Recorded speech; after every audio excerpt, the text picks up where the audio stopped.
Good day mga ka-easy. For today's video ay may nabili nga pala akong tire sealant. Kobe brand nga pala yung napili ko. For only 100 pesos, 2 pieces na siya. Sa Shopee ko nga pala ito nabili at legit na Kobe tire sealant to. Meron kasing peking Kobe. Lalagay ko nga pala yung link para makabili kayo ng original na Kobe tire sealant.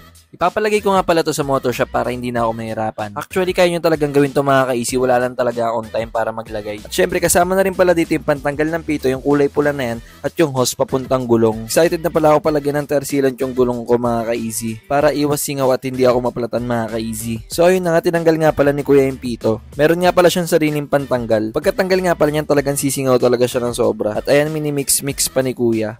At ayan, ilalagay nyo nga pala yung hose mismo dun sa butas. Siguraduhin nyo nakapasok maigi mga ka-easy ha. Hindi nga pala maiwasan bumara yung tire sealant sa loob ng pito. Kaya ang ginawa ni Kuya, hinahanginan niya para matulak yung bara. Bigayin nyo lang pala ng maigi hanggat maubos. 500 ml nga pala yung laman yan mga ka-easy. Pero yung iba kalahati lang yung nilalagay, pero para sa akin na nilalagay ko dahil malaki naman yung gulong ni ADV.